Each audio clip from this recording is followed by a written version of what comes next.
Aku mundur alon.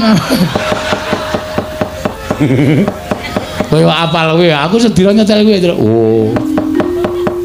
Kempol cawet, kempol cawet. Cendol cawet. Kempol cawet ora.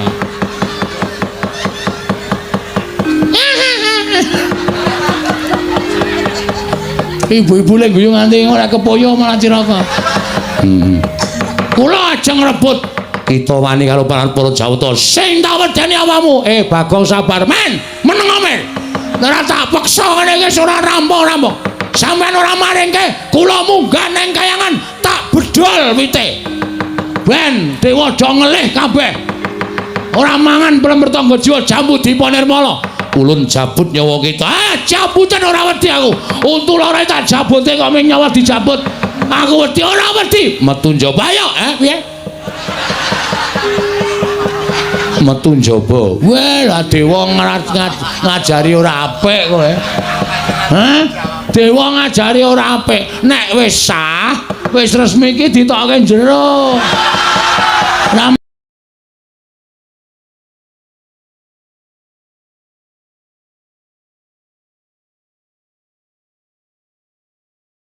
Momo sidam sekaring bawana langgeng Kakang Ismaya ndangu kalian kula sing gedhe pangapuramu Manikmaya paripaksa kowe tak rawuhake ning kene ya mergo ana wigati sing bakal tak aturake marang Manikmaya. Kakang Ismaya kula ngaturaken bekti kula kunju. Iya tak tampa pangestu tampanana. Edian ora basa ya, Pak. Kuwi adikku kok. Oh iya, Nding. Tejamaya, Ismaya, Ismanta. Sapa? Manikmaya. Oh lah. Pukulun kula ngaturaken bekti kula kunjuk pukulun. Nyayana garing ingsun nampa. Ora liwat pangestu ingsun tampanana. Kula punika jimat paripin daerah ning kasan-kusan. Reng ora medhingring. Oh iya lali aku orang. So saking kami tenggengen weruh busanane pukulun Bathara Guru ting glebyar ora karu-karuan. Pukulun bekti kula kunjuk. Iya Petruk ulun tampa pangestu ulun tampanana. Kula punika jimat paripin daerah ning kasan-kusan. Pikulun. Kula ngaturaken bekti kula kunjuk pukulun. Iya Bagong ulun tampa pangestu ulun tampanana. Kula pundi nggo jimat paripin daerah ning kasantosan. Lah menika ngaten pukulun. Estunipun panjenengan rawuh wonten ing pedukuhan kula menika panci kula ingkang nyuwun tulung dhateng Bapak Semar ngrawuhaken pukulun Bathara Guru. Iya Bagong. Ulun boya apa-apa. Apa piye? Ora sembrono wengko disotke. Wah, anake Pak D Semar e. Ikan ming adimu santai wae, Pak. Ulun boya. Ulan kok ulun apa ulan? Wah, aku kan ngece MC-ne mau dadi kelera-keleru aku. Kualat tenan aku. Kakang Semar, apa? Wonten menapa? Mangke menawi kula paring pangandikan kan Bagong malah mboten rampung-rampung. Ya ming ana penjaluk sithik saka anakku sing bakal katur marang Manikmaya. Wis ben anakku sing matur dhewe mengko ndak dikira aku piye-piye. Bathara Guru menawi ngaten inggih Bagong matura. Mekaten pukulun. Kula menika nggadahi gegayuhan kepengin bangun desa kula. Nelasaken masa bakti kula 1919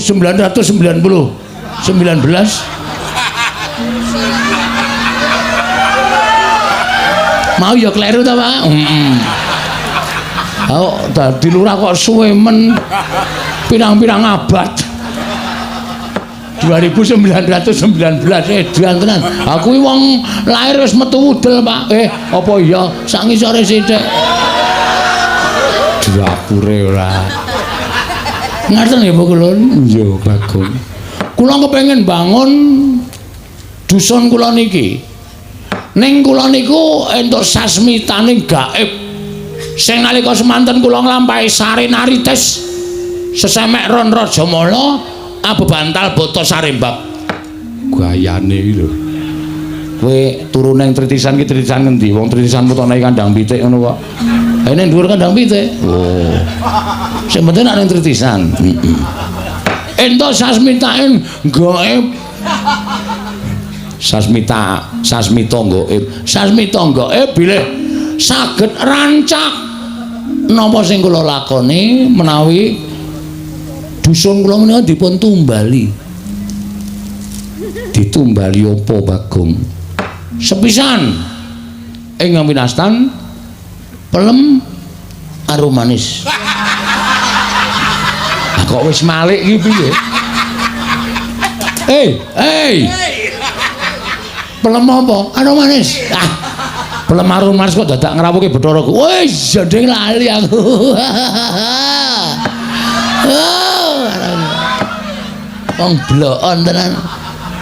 Pelem apa Bagong? Pelem pertangga jiwa. Kalian jambu nganggone muni kluthuk tak bandem. Sandal saka kene. Jambu dipanirmala. Mekaten.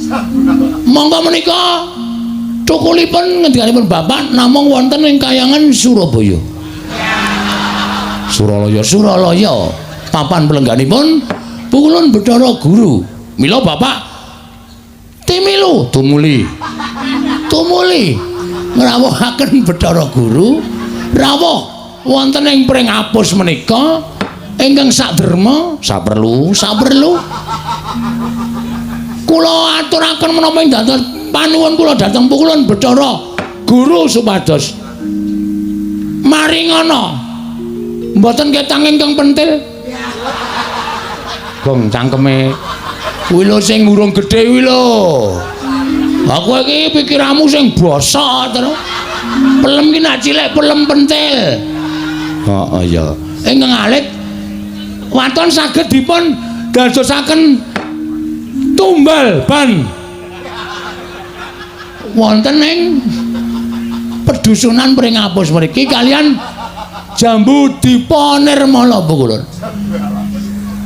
Pelem pertangga jiwa setunggal, jambu dipanirmala setunggal, kula petak wonten ing dusun pring apus. Nyuwun pangapunten menawi kula keladuk neng gandeng menika sampun dados sasmitaing gaib. Mila tetep kedah kula suwun. Menawi Pukulun nyuwun lintu menapa kemawon kula sumadyakaken. Kula gadah pit Jawa. Menawi kersa badhe ngasta wonten Kayangan sumangga ning kudu ditumbaki. Ora ana pit iso mabur. Ayo iki menehi ning ora mungkin dadine ora bakal kelakon ora. Ngaten Pukulun Kakang Semar. Piye? Menapa Bagong menika mboten mriksa menawi pelem pertangga jiwa jambu dipun nirmala menika daharanipun para Jawata. Wis tak kandhani ning gandeng anak njaluk karo wong tuwa. Ana tetembungan anak polah bapa uga kepradah. Tur ngene lho Guru. Mbok ya ora kutang ming siji paringana. Wong minggo syarat srana wae. Tukule jambu dipun nirmala lan pelem pertangga jiwa ki rak pirang-pirang ning Kayangan. Nek mintok longi siji dienggo anakku, dienggo srana ora ngelongi kayamu, ora ngelongi agung lan ageng kuncaraning asmamu. Mula paringna ya Guru. Aku njaluk kanthi banget wene ana. Mbok nganti aku kudu kepiye sing tak lakoni, aku tetep tak lakoni waton kowe gelem menehake jambu dipun nirmala pelem pertangga jiwa. Wilahing. Lho, kok malah janturan? Kok sipno. Wilahing. Awik namastu nama sidang. Negaripun dipanjang kunjuk. Gong tak bandung sandal cangkemmu lho. Malah janturan kaya arep wayangan ora. Ha iki mau malah wilahing. Wilahing. Yuk. Aduh. Malah kena sirahku dhewe. Mbayen Bagong ki malati. Wis wenehna. Kakang Semar kula badhe munjuk atur. Piye? Selaminipun kula menika dados diwaning para dewa.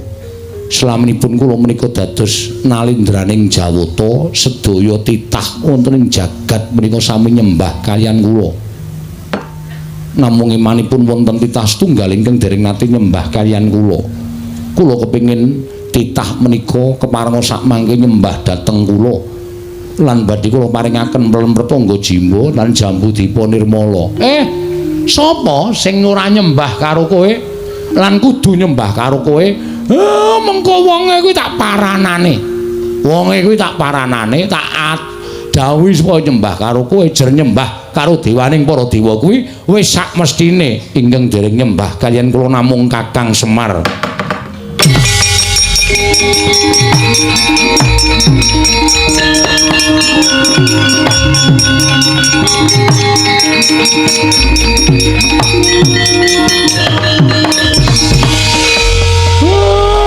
Pancen kuwi syarate.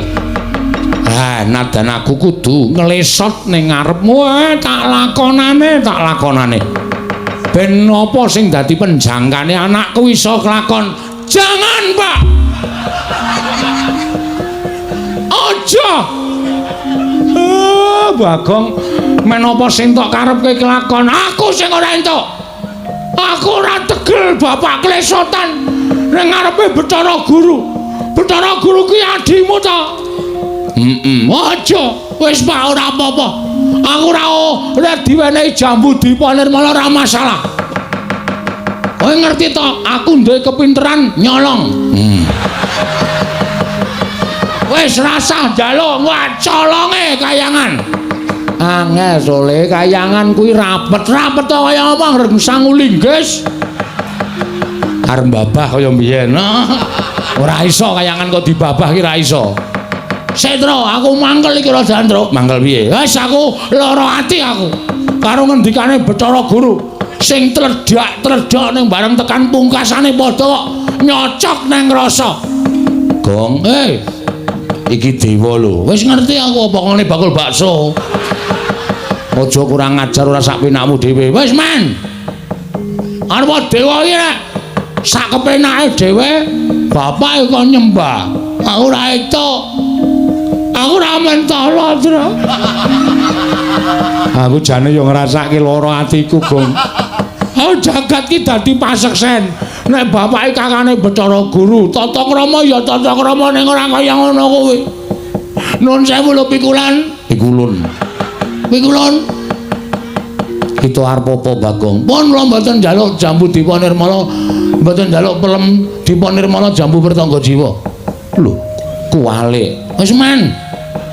Wong ya ora bakal entuk barange kok kuwalik mbok men. Lah kok kita malah sajake murina lan panjenengan ulun. Nesu aku. Lho, malah ora basa. Iki bapakku Bu Kulun. Kok men perkara njaluk jambu dipa nirmala, pelem pertangga jiwa kok Semar, Kakang Semar. Jagat iki ana siji wong sing ora gelem nyembah karo aku. Sapa, Guru? Engko aku tak tekan kono tak aturane nyembah karo kowe. Sing ora gelem nyembah karo kula namung Kakang Semar. Aku ateges secara tidak langsung sampean ki akon bapak nyembah karo sampean. Ha ta? Ha ta? Aku mau nek syarate anake kok kudu ngorbanke harga dirine bapak. Enggak bisa. Aku enggak bisa. Nek carane kaya ngono, alon aku terima mundur wae. Kuwalik. Lagune kuwalik main ra apal kok sakarepku. Kuwalik ya men aku kuwalik ya nekat kok. Iya. Biasa itu. Sok dileke kuwalik ben aku ya. Aku ora trima. Ning sampean mang titeni. Sampeyan ora menehi jambu dipa nirmala pelem pertangga jiwa. Aja sambat nek nganti ilang sakwite. Kuwi enak duduk sisan pokoke. Apa jare? Gawe masalah kok gawe masalah karo mantan maling. Sapenake dhewe ora. Gugu karepe dhewe. Arep piye kowe, ha? Lho, kita malah wani karo panjenengan ulun. Sing tak wedeni apamu? Yen ngono kita ora bakal ulun paringi. Aku ngruda paripeksa. Apa kita wani karo dewa? Sik to, kowe kita-kita kowe kita sapa? Wah iki sing ora paham Bagong. Gong kita iki kowe. Tak tanya modar kowe. Bapak ilin jenengke aku ngrekoso dibancaki barang emeng diwalik kita. Wangun Bagong karo kita. Kita nek aku nyebut aku pamane dewa aku nyebut kowe kita. Nek kowe nyebut aku ulun. Ulun piye? Sing ulun sapa? Ulun aku. Jare Bathara Guru. Piye ta iki? Bathara Guru apa ulun? Wis mau diaringi ambok 2 jam ki kok ngene iki terus. Wong cah ora dong kok dikandhani ora. Iki basa dewa. Oh, beda. Nek misale Gong arene ndi ngono kuwi aku nyeluk kita arene ndi. Oh, berarti aku ki kita. Iya. Nek Bathara Guru ki ulun. Heeh. Aku kita. Ajare kita aku. Sing positif to. Pun mboten ajeng aku mboten ajeng ngomong kula, Pak. Mumet sirah kula. Sabanjure kita kepiye Bagong apa kita tetep bakal njaluk jambu dipunirmala pramrtangga jiwa. Nek purun mboten maringaken kula tetep mrudha paripeksa. Yen ana apa kita wani lan para Jawata. Nek jane mboten. Ning gandeng nuwun sewu niki kebutuhan rakyat. Napa to sababe kula ngeboti pramrtangga jiwa jambu dipunirmala? Merga niki kebutuhan rakyat pring apus niki kedukuhan pring apus. Nek nganti kula ora iso pramrtangga jiwa jambu dipunirmala entuk ateges rakyat kula sengsara. Daripada rakyat saya sengsara, lebih baik saya yang harus menjadi apa ya?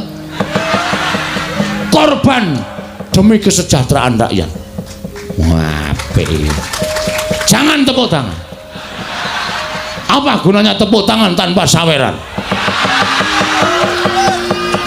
Urung nembang kok wis saweran. Aku mundur alon. Kowe apal kowe, aku sedira nyetel kowe. Oh. Kempol cawet. Cendol cawet. Kempol cawet ora.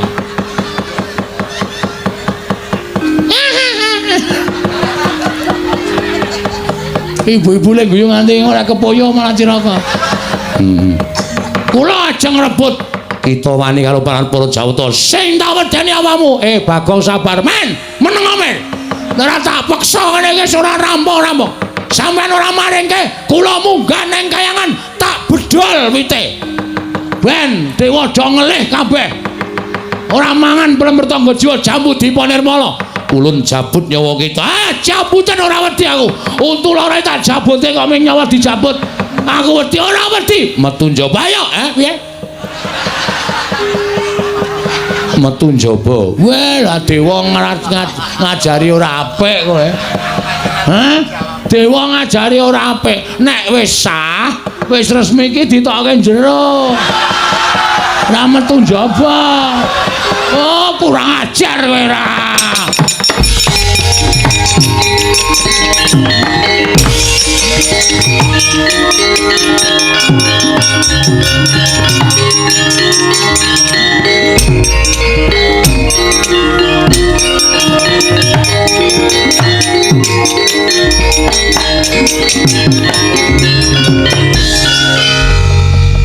Wedi to Bathara Guru karo aku, Pak. Kae iki ora wedi ning kae metu ning pelataran nglumpukke dewa-dewa mateni kowe. Waduh. Apa? Domongi kok. Aku padahal mau main gojek dewa kok jak gojek ki ra iso. Mula aja sok sembrono. Waduh cilaka iki. Tru? Aku dewangi, Tru. Ya. Reng, apa? Aku dewangi ya. Oh, tangane wecekle ora kon gelut. Ayo ngantri rak ya ora tekan. Oh, ditanono ora ngewangi aku berarti kowe tega rompatiku. Ya, sae-saeku lho. Kowe ketoke cilik nek gelut trampil e. Heeh. Mun aku diwangi ya, Reng. Ya. Aku dilindungi, kowe pokoke tak dapuk dadi linmas. Oh iya. Linmas kaya ngene iki sing wedi sapa coba? Linmas kok ting gendiek-gendiek ngene. Sing penting getakane kok, Tru. Getakan sempritan sing penting. Ha iya ora. Wis Pak, Bapak rasa kuwatir, tak tanggunge Pak, rasa wedi. Ngono ana apa-apa piye? Ah saya tak takon. Kowe tresno ora aku? Aku tresno. Nek kowe tresno, mengko nek Bathara Guru methoke aku arep matani karo aku. Pethoke ya, Pak. Oh iya, iya. Ya? Anake Bathara Guru jenenge sapa? Bathara Indra. Sisan kuwi pethono sisan, Pak. Oh iya, iya. Terus liyane oke. Penyarian Yamadipati, Mahadewa, Bathara Brahma, Bathara Sambu. Lan sak piturute akeh banget dewa. Daluk tulung kuwi pethoke sisan ya, Pak. Wow. Coro. Trenggiling. Ngono. Misuwi kok ora wangun to, Gong. Kok mung kewan cilik-cilikan trenggiling ora. Arang-arang. Oh, cacing pita. Wis ora serem cacing pita. Tulung ya, Pak. Iya iya, wis kono gara menyang. Hak kowe, aku tak turu dhewe. Engko nek dewane lunga aku digugah. Ora kena kaya ngono, kudu tanggung jawab tela bakarane. Enak kuwi. Tanggung perkarane kok enak-enak. Oh, siap. Jagung bakarane Pak kok tela bakarane. Nek wis ora gatekke iki aja dibaleni. Senengane kok malah badarke dhewe. Aku karang ya sak ngono kowe. Nek ora bener ki aku sak ora lega. Aku iki wis rampunge sok tak. Bener ora ya mau. Ora yakin e. Mamet tuan dhisik aku tak methuke karo dewa-dewa kae. Ning sing enom-enom pethukno. Nek Bathara Guru sing maju aku sing methuke. Siap ya Traya. Yo. Ora nggo gending, slepek. Oh iya. Nganggo slepek wae. Tung glentang. Jelela jelali jelela jelali. Wanamba mangwa suci jalalala. Sasi seswarane pesona wala. Brambangsa ular kambang. Oh, ya, ya emang aja, yo.